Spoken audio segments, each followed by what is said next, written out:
pagi Bapak, Ibu, dan saudara-saudara jemaat yang diberkati dan dikasihi oleh Tuhan Yesus Kristus.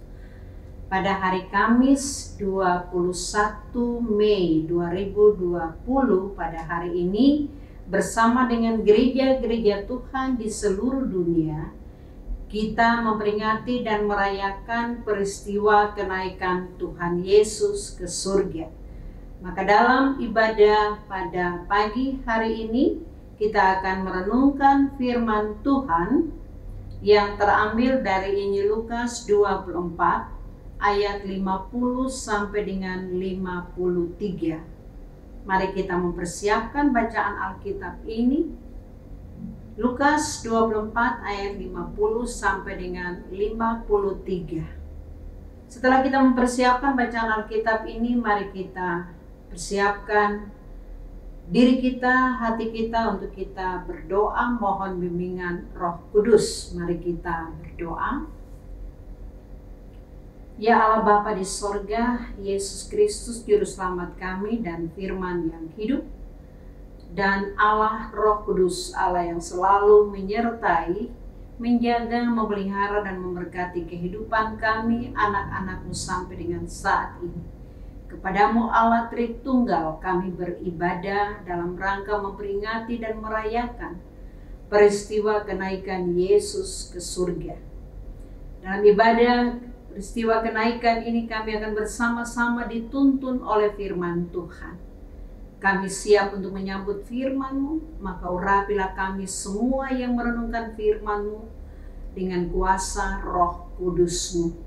Lalu bimbinglah kami Tuhan untuk mendengar, tapi juga memahami kebenaran firman-Mu dan melakukannya itu dalam hidup beriman kami tiap-tiap hari. Hanya di dalam nama Tuhan Yesus firman yang hidup kami berdoa. Amin. Jemaat Tuhan, mari kita masuk di dalam pembacaan firman Tuhan berdasarkan Injil Lukas 24 ayat 50 sampai 53 yang menyatakan, lalu Yesus membawa mereka keluar kota sampai dekat Betania. Di situ ia mengangkat tangannya dan memberkati mereka. Dan ketika ia sedang memberkati mereka, ia berpisah dari mereka dan terangkat ke sorga. Mereka sujud menyembah kepadanya. Lalu mereka pulang ke Yerusalem dengan sangat bersukacita. Mereka senantiasa berada di dalam bait Allah dan memuliakan Allah. Demikianlah pembacaan firman Tuhan. Yesus bersabda, berbahagialah setiap orang yang mendengarkan firman Tuhan, memelihara dan melakukannya di dalam kehidupan setiap hari. Terpujilah Kristus, haleluya. Bapak, Ibu, dan saudara-saudara, adapun tema firman Tuhan yang kita renungkan dalam ibadah memperingati kenaikan Tuhan Yesus ke sorga, berpisah untuk berjumpa kembali. Bapak, Ibu, dan saudara-saudara mendengar tema berpisah untuk berjumpa kembali, mungkin kita teringat atau terkenang pada sebuah kata-kata mutiara kuno ya, yang mengatakan, bukan perpisahan yang kutangisi, tetapi perjumpaan atau pertemuan yang kusesali. Perpisahan adalah hal yang pasti dalam suatu perjumpaan atau pertemuan, seperti yang dialami oleh murid-murid Yesus pada saat kenaikan Yesus ke sorga. Pergaulan dan kebersamaan murid-murid bersama Yesus kurang lebih 3,5 tahun. Dan selama pergaulan murid-murid bersama Yesus ini, murid-murid mengalami banyak pengalaman dan peristiwa tentang siapa sosok Yesus ini, melalui peristiwa seperti menyembuhkan berbagai sakit penyakit, Yesus menghidupkan orang mati, Yesus memberi makan 5.000 orang, atau Yesus berjalan di atas air. Dan masih banyak lagi peristiwa-peristiwa dan pengalaman lainnya. Namun bagi murid-murid, mengapa Yesus harus disalibkan? Karena kasus salib ini sepertinya membuat murid-murid Yesus ini menjadi bingung. Lihat saja bagaimana sikap Simon Petrus ketika ia melihat Yesus mengalami penderitaan. Dia sampai harus menyangkal Yesus. Tapi saat Yesus melambaikan tangan pada saat persiapan, tepatnya pada hari kenaikannya ke sorga, di sini murid-murid mendapat jawaban yang pasti dan jelas bahwa peristiwa salib dan kematian sampai menimbulkan kesedihan dan ketakutan yang mencekam. Walaupun dalam keadaan demikian, tapi pada saat kebangkitan Yesus, murid-murid seakan-akan mendapat kepastian bahwa rupanya salib dan kematian itu bukanlah akhir dari segala-galanya. Melalui peristiwa kebangkitan, murid-murid melihat secara pasti dan nyata bahwa Yesus ini benar-benar menyatu dengan Sang Bapa.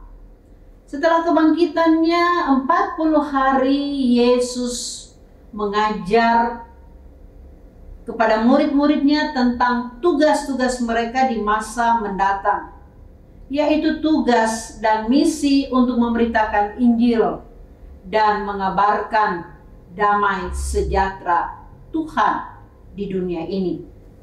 Di sini murid-murid tidak ragu lagi.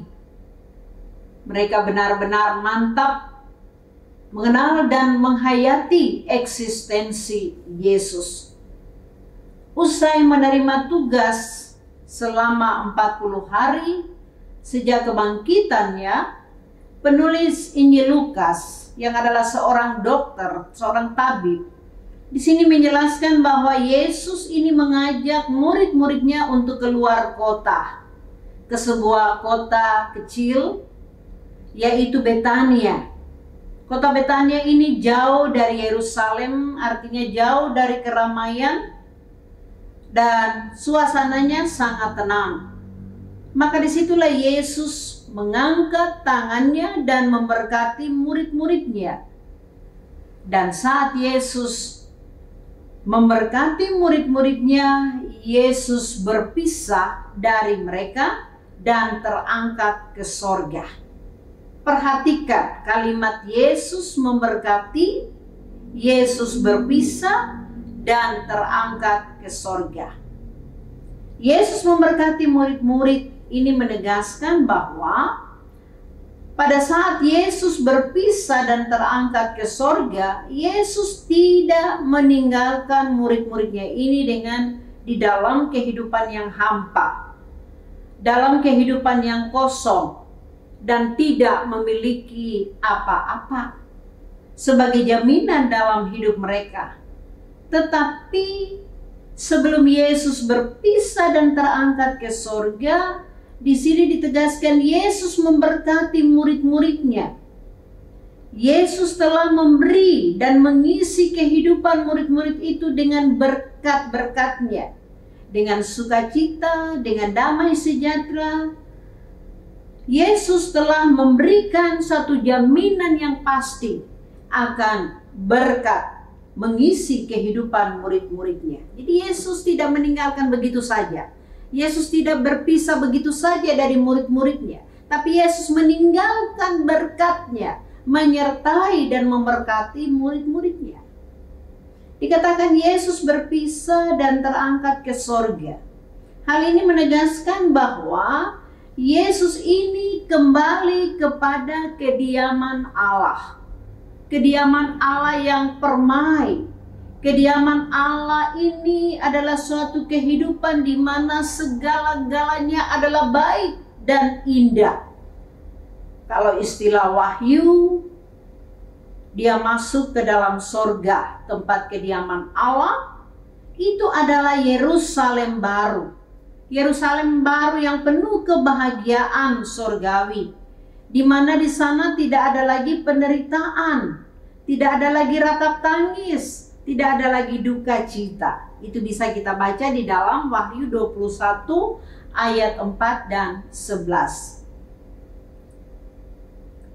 Kota itu digambarkan penuh dengan kemuliaan Allah. Yesus berpisah dan terangkat ke surga berarti bahwa Kristus masuk ke dalam wilayah atau ke dalam keadaan kemuliaan surga yang diperolehnya melalui peristiwa kebangkitannya. Jadi inilah makna Yesus berpisah dan terangkat ke surga sebagai permulaan masa baru di dalam sejarah dunia yang ditandai oleh pekerjaan Allah dengan perantaraan Roh Kudus yang membuat hadirnya gereja Kristus di tengah-tengah dunia ini sebagai alat dalam tangan Allah untuk membawa, memberitakan kabar keselamatan kepada segala bangsa, seperti ditegaskan di dalam oleh Injil Lukas, oleh penulis Lukas di dalam Kisah Rasul pasal 1, ya. Kalau kita baca di sana Kisah Rasul 1 pada ayat yang ke-8 mengatakan, tetapi kamu akan menerima kuasa atau kalau Roh Kudus turun ke atas kamu, dan kamu akan menjadi saksiku di Yerusalem dan di seluruh Yudea dan Samaria dan sampai ke ujung bumi. Bapak Ibu Saudara-saudara, kenaikan Yesus ke sorga meskipun menjadi realitas perpisahan dengan murid-muridnya, tetapi perpisahan itu tidak membuat murid-muridnya menjadi kecewa atau menjadi putus asa. Tetapi perpisahan itu justru membuat murid-muridnya sujud menyembah kepada Kristus, dan perpisahan itu sekaligus membawa sukacita dan hidup memuliakan Allah. Karena Yesus yang berpisah itu akan datang kembali, seperti ditegaskan oleh Dr. Lukas dalam Kisah Rasul 1 pada ayatnya yang ke-11b. Dia berkata demikian, Yesus ini yang terangkat ke sorga meninggalkan kamu, tetapi akan datang kembali dengan cara yang sama seperti kamu melihat dia naik ke sorga. Jadi di sini ditegaskan bahwa peristiwa kenaikan Yesus ke sorga berpisah untuk datang kembali. Yesus ini terangkat ke sorga meninggalkan murid-muridnya, tetapi Yesus akan datang kembali. Jadi Yesus yang terangkat ke sorga, Yesus yang kembali ke sorga, Yesus yang kembali ke dalam kemuliaan Allah, dia juga Yesus yang akan datang kembali. Berpisah untuk berjumpa kembali, itulah arti kenaikan Yesus ke sorga yang diperingati dan dirayakan oleh gereja-gereja Tuhan di dunia pada hari ini, termasuk kita di sini. Kita bersyukur Bapak Ibu Saudara-saudara bahwa dengan peristiwa kenaikan Yesus ke sorga, kita sebagai gereja mendapat jaminan untuk mengalami karya pekerjaan Allah melalui Roh Kudus-Nya di dalam melaksanakan akan misi dan amanat Kristus, yaitu memberitakan Injil keselamatan kepada segala bangsa di dunia. Bapak Ibu Saudara-saudara, kita bisa bayangkan kalau tidak terjadi peristiwa kenaikan Yesus ke surga, berarti kita juga tidak akan mengalami karya pekerjaan Allah, yaitu melalui pekerjaan Roh Kudus-Nya yang akan senantiasa hadir menyertai perjalanan kehidupan semua orang percaya atau gereja Kristus di tengah-tengah dunia ini.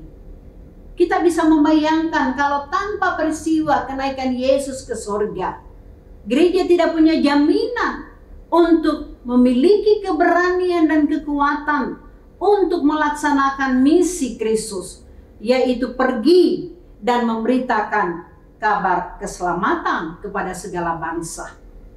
Seperti murid-murid, dengan peristiwa kenaikan Yesus ke sorga, Yesus memberkati mereka untuk menjadi berkat bagi bangsa-bangsa di dunia. Maka kita pun demikian, Bapak Ibu Saudara-saudara. Yesus memberkati kita dalam banyak hal, dalam kehidupan kita, apakah itu dalam pekerjaan kita, dalam usaha kita, dalam pendidikan anak-anak cucu kita, atau dalam kehidupan keluarga dan rumah tangga, di dalam pelayanan kita, supaya pada gilirannya kita juga dapat menjadi saluran berkat untuk banyak orang yang ada di sekitar kita. Saudara-saudara kita yang membutuhkan kehadiran Tuhan menolong mereka, itu banyak di antara kita, di sekitar kita. Dan kitalah yang harus menjadi perpanjangan tangan Tuhan untuk menjangkau saudara-saudara kita atau orang-orang yang membutuhkan kasih Tuhan. Kita juga diberkati supaya kita dapat menjadi berkat bagi banyak orang dimanapun kita berada. Kita diberkati supaya kita dapat memperlakukan ibadah-ibadah aktual kita, ibadah-ibadah sosial nyata kita di tengah-tengah masyarakat. Yesus naik ke sorga itu, dia juga yang akan datang kembali. Artinya Bapak Ibu Saudara-saudara, kita di sini ada dalam rentan waktu antara kenaikan Yesus ke sorga dan akan kedatangannya kembali ke dunia. Nah, apa yang harus kita lakukan? Apa fokus kita? Apa tugas kita di dalam masa penantian akan kedatangan Yesus Kristus ini?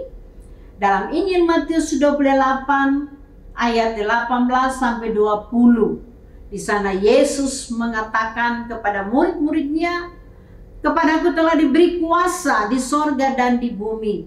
Maka pergilah, jadikanlah semua bangsa muridku, dan baptislah mereka di dalam nama Bapa dan Anak dan Roh Kudus.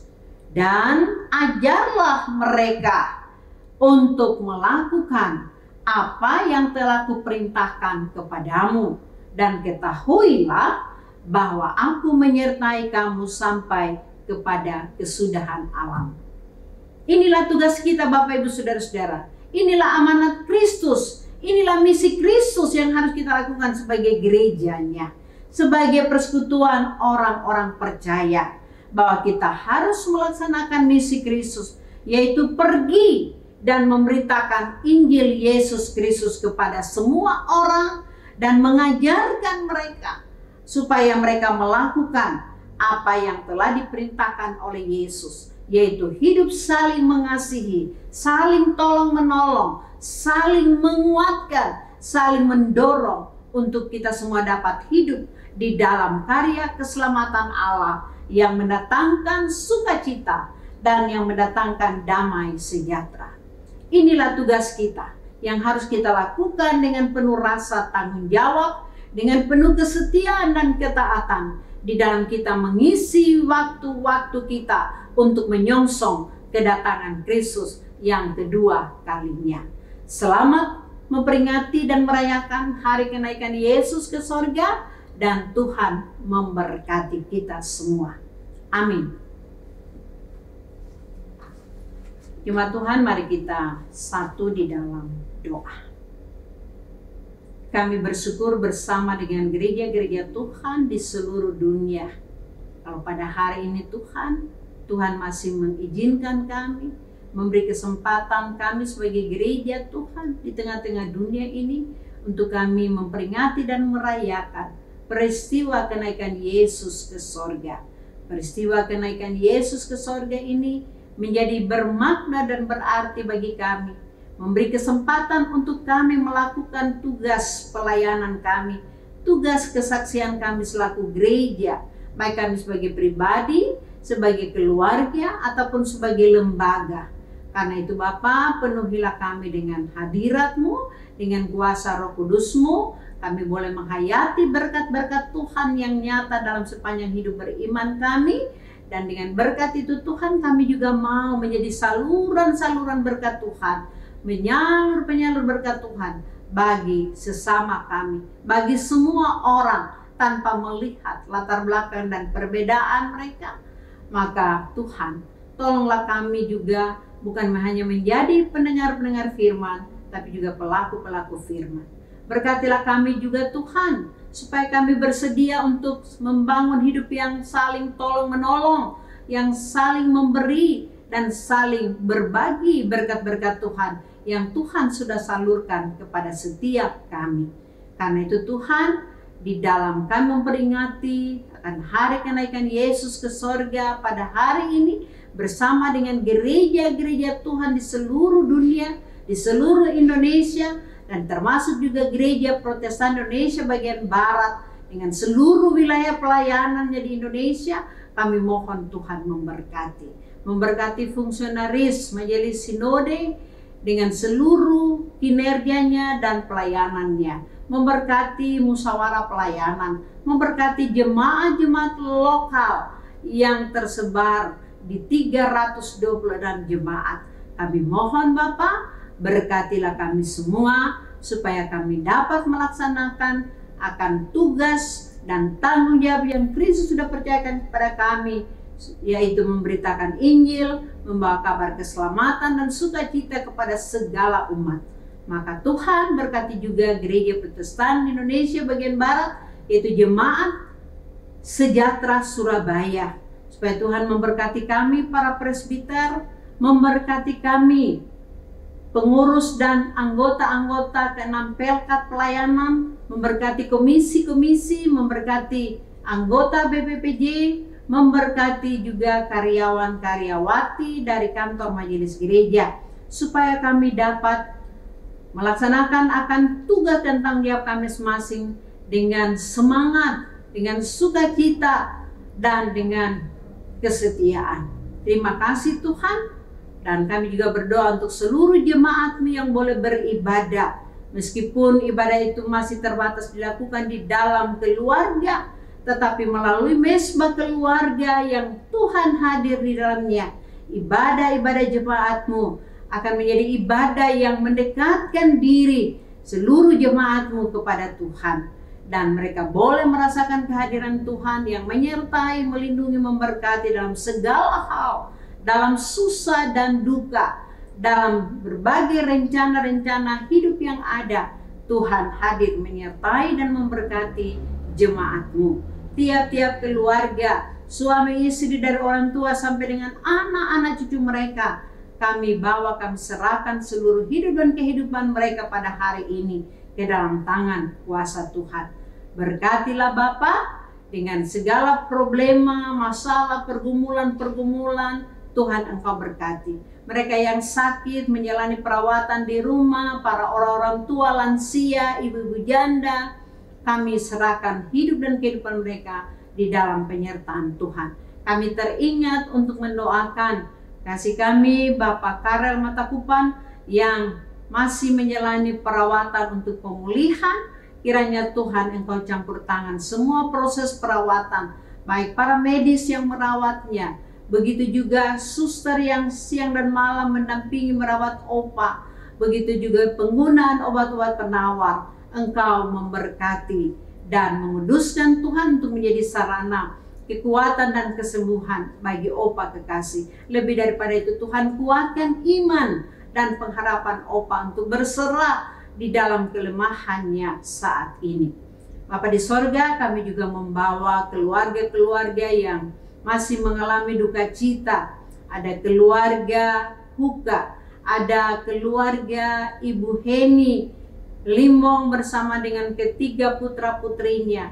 Tuhan, mari Engkau mengangkat beban duka cita mereka, berikan kelegaan dan penghiburan kasih untuk mereka, dan mereka semakin kuat untuk menatap kepada kuasa Tuhan yang selalu hadir, memberi kekuatan dan penghiburan bagi mereka.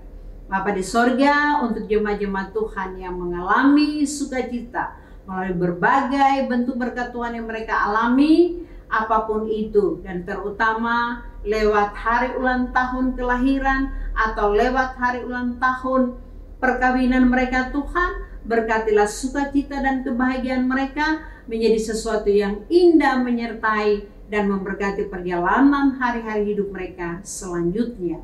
Bapa di sorga, kami juga berdoa untuk pemerintah, bangsa dan negara yang masih disibukkan oleh berbagai persoalan-persoalan dan masalah-masalah sosial akibat dampak pandemi corona. Kami mohon Tuhan tetap berikan semangat, memberikan kekuatan, memberikan kesehatan kepada pemerintah kami, baik Bapak Presiden, Wakil Presiden, dan semua jajaran menteri kerjanya. Begitu juga kepala-kepala daerah di tingkat provinsi, di tingkat kota, di tingkat kabupaten, kecamatan, kelurahan, bahkan RW/RT. Kami mohon Tuhan semua pengabdi-pengabdi masyarakat ini Engkau berkati, Engkau urapi dengan hikmat-Mu, berikan mereka kekuatan dan kesehatan supaya mereka mampu melaksanakan tugas mereka di tengah masyarakat. Begitu juga kami berdoa untuk aparat, baik itu Polri maupun TNI, bahkan sipil Bapak. Kami mohon Tuhan berkati juga mereka yang siang malam menjaga ketertiban, keamanan, dan disiplin di tengah-tengah masyarakat. Tuhan berikan kekuatan dan kesehatan untuk mereka. Begitu juga kami berdoa Bapak untuk para medis yang masih bertugas melaksanakan tugas kemanusiaan mereka sebagai garda terdepan untuk menolong sesama kami dalam panggilan jiwa kemanusiaan mereka untuk menjadi pahlawan kemanusiaan, menangani orang-orang yang menjadi korban virus corona. Kami mohon Tuhan jagalah keselamatan mereka, jagalah kesehatan mereka, baik itu para dokter, juru rawat, relawan-relawan, dan semua petugas-petugas kesehatan di lapangan. Kami juga mohon Tuhan Engkau memberkati mereka. Kami juga berdoa Tuhan untuk keluarga-keluarga para korban corona yang sudah gugur di dalam tugas kepahlawanan mereka. Kami mohon Tuhan keluarga-keluarga mereka yang sangat berduka karena kehilangan orang-orang yang mereka kasih di tengah tugas pelayanan kemanusiaan ini. Tuhan hiburkan mereka, Tuhan kuatkan mereka, Tuhan pulihkan seluruh keadaan mereka, dan biarlah mereka kuat di dalam iman dan penyerahan diri mereka kepada Tuhan. Bapa di surga, kami doakan semua orang yang menderita karena apapun di tengah-tengah masyarakat, bangsa dan negara kami. Tuhan Engkau tolong mereka, Engkau pulihkan mereka. Dan kami berdoa juga Tuhan untuk kehidupan masyarakat luas kami Bapa, agar supaya tercipta kedamaian walaupun di tengah-tengah pandemi corona yang banyak membawa dampak dalam kehidupan masyarakat kami, dampak kesehatan, dampak pendidikan, dampak ekonomi yang luar biasa. Kami mohon Tuhan Engkau menata kehidupan mereka supaya mereka tetap kuat, tabah, dan di dalam penyerahan kepada Tuhan mereka boleh merasakan damai sejahtera. Kami berdoa Tuhan, tolonglah bangsa dan negara kami, lepaskanlah dari bencana ini agar supaya kami hidup tenang dan kami boleh menata hidup bangsa dan masyarakat kami ke masa depan yang lebih baik. Terima kasih Bapak, semua kami yang boleh beribadah bersama gereja-gereja dan umat Tuhan di mana-mana tempat. Tuhan berkati kami semua. Kami kuat, kami tabah, kami tekun dalam pengharapan iman kami, kasih setia kami hanya kepada Yesus Kristus yang adalah Tuhan dan Juru Selamat kami. Ini doa pengharapan kami Bapa yang kami bawa hanya di dalam nama Tuhan Yesus yang mengajar kami berdoa. Bapa kami yang di surga, dikuduskanlah namamu, datanglah kerajaan-Mu, jadilah kehendak-Mu di bumi seperti di surga. Berikanlah kami pada hari ini makanan kami yang secukupnya. Ampuni kami akan kesalahan kami, seperti kami juga mengampuni orang yang bersalah kepada kami. Dan jangan membawa kami dalam pencobaan, tapi lepaskan kami daripada yang jahat. Karena Engkaulah yang empunya kerajaan dan kuasa dan kemuliaan sampai selama-lamanya. Amin.